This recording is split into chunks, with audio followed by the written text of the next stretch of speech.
W.A.R.P. in Sector 3 by Jesse A. Barrett, originally published in Space Cowboys 1. "Wait," the pilot said, looking up from her controls. "We're carrying what?" "Prohibited cargo." Les, the loadmaster, sighed. The captain's head tracked from the forward display to where Les was standing just inside the bridge bulkhead, deadly as an auto turret.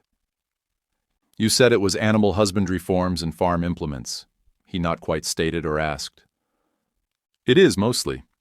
The live turkeys are an established bioline, preferred in many colonies, and the equipment is fairly high-end, but nothing particularly special." Les trailed off. "But," the captain prompted. "But Cincinnatus is a prohibited colony." "That doesn't normally impact basic survival supplies," the pilot chimed in. "Which was my thought when I accepted the cargo," Les agreed. "Then I looked up the restrictions. Unfortunately, the bioengineered birds, embryo tanks, and gene scrubbers move things from simple farm implements over into the prohibited column. It would seem that they had some problems with excessive and exotic use of gene engineering techniques." Les sighed again, and since I didn't know there might be problems when we loaded on that last station, the nosies might have noticed the manifests. "I filed a standard flight plan, Les," the pilot said, her voice growing louder and sharper with each word. "And as soon as the patrol computers put one and one together, there will be an interdictor on our tail," Captain Rogers finished. "At least it's not bloody cows," the co-pilot and navigator said in his thick Biafran accent to no one in particular. "My family kept bloody cows back on Earth, and still keeps them in the colony now." "I hate bloody cows." The pilot growled and muttered something unintelligible as she tapped the small figurine of Kamdenu kept in a dead readout. To this day, Captain Rogers had no idea how those two stayed married. "Right. Azikiwe, plot us a new course that avoids anything official that we can. Sarika, I don't know. Fly casual until A's gets you the updated courses, then go as low profile as we can.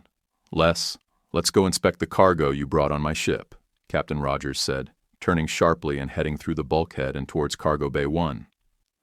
The independent starship Dawn Trader was a former patrol craft converted into a fast freighter. Quad jump nacelles gave her twice the distance that was standard for her size, and her impulse drives could push almost 4 Gs with enough power. Since their grav systems could only comp 3, speed runs quickly got uncomfortable, and maneuvering at speed could be, in the captain's understated idiom, unpleasant. Most of the time they cruised at between 1 and 2 gravs of acceleration, and comfortably had twice that in reserve. That, and her ability to skip almost half the standard jump points, normally meant fairly quick and easy runs. She had 3 cargo bays, 1 large and 2 smaller, as well as a half-dozen small cabins if they were hauling passengers rather than just cargo. The Dawn Trader also mounted 2 decommissioned missile ports, an obvious railgun, and a lookout turret that might have had one of its old ion cannons concealed in its rebuilt mechanisms. Captain Rogers believed in the old Terran Scout motto of "be prepared," and between his pilot and nav, there wasn't much that couldn't be scavenged eventually, and for the right price. And then there was Les. He exemplified all of the old cliches about Navy quartermasters. He was efficient to a fault, could pack the bays and cabins if necessary to the consistency of a rubber brick, and had more larceny in his black heart than anyone, single person needed. He just didn't have quite as much good sense as he should. "Man-at-arms, please report to Cargo Bay 1, boomed out of the 1MC. Captain Rogers winced slightly as he released the button. It seems that the engineers finally got the volume back to par. Now he'd have to see if they could cut it by half for normal messages. Les winced also, but not because of the volume. It would seem that the captain wanted the gunny with them for this little chat. Les gulped. All the cargo bays had an airlock between them and the rest of the ship. This made it easier to get in and out if something was being loaded in vacuum, or occasionally rapidly unloaded. Today, it felt more like a man-trap to Les. Despite this, both sets of doors opened normally, as the captain led Les purposely through them. The gunny was, of course, already there. No one on board except maybe Captain Rogers knew his name. He was just the gunny. He was hired as primary fire control and ship's security, and he had been born for those roles. At present, he was inspecting a large plasteel animal crate. From inside came clicking and whispering noises, and what could almost be described as an ominous cooing. Also, the gunny was looking slightly above his eye level, which is not where one would expect someone to look at a turkey. The gunny stepped back from the crate, his hand unconsciously going to the blaster on his hip as a deep, threatening gobble echoed through Cargo Bay 1. "Just what, may I ask? The hell is that?" he said, gesturing with a knife hand at the crate. Les sighed again. He was doing a lot of that today. Hostile Environment Meat Bird TK500M. What? Death World Turkey. "You have got to be kidding me," the gunny exclaimed.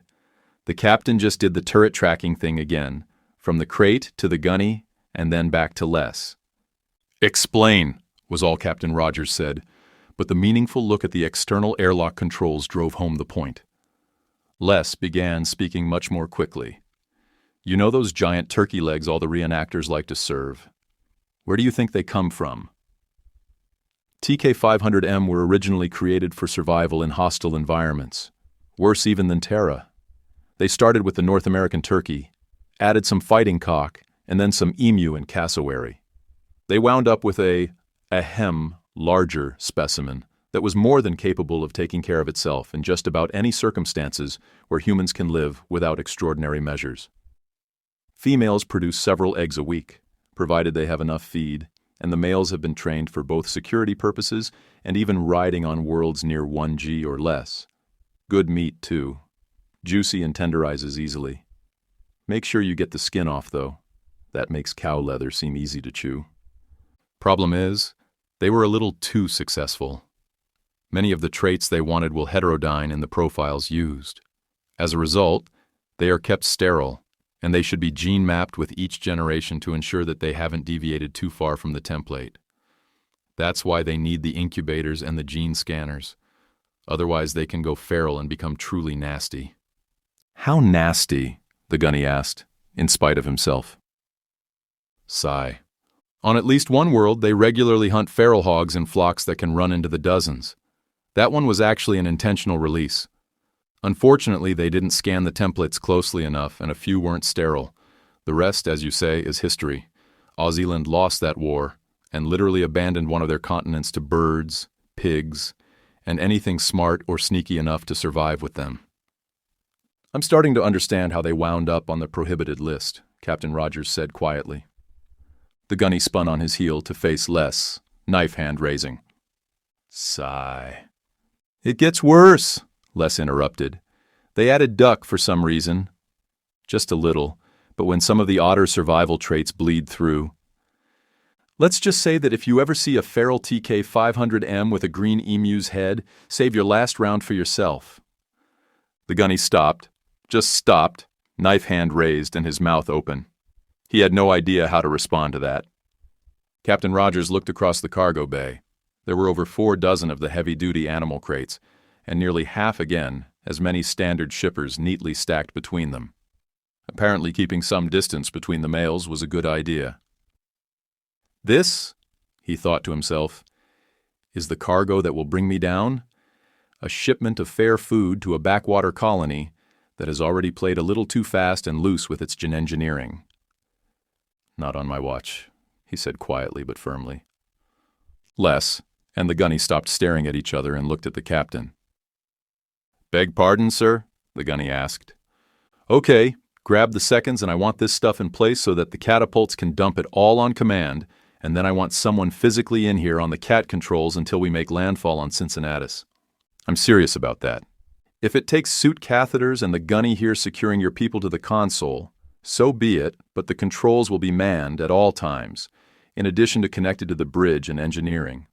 I will not allow a shipment of killer turkeys to take me out of the sky," Captain Rogers declared. "Do you understand?" he asked Les very directly. "Yes, sir." Les walked quickly over to the intercom to wake up the bosun and the loaders. Normally it would be 2 on and 2 off, but with them loading themselves, he'd sent all 3 off to their racks after takeoff. "Were you serious about securing them to the controls, Captain?" the gunny asked as they walked away from the oddly disquieting sound of feathers and talons shifting. "Check in regularly. If that panel doesn't have someone within 5 feet of it, break out the ankle chains." Yes, sir.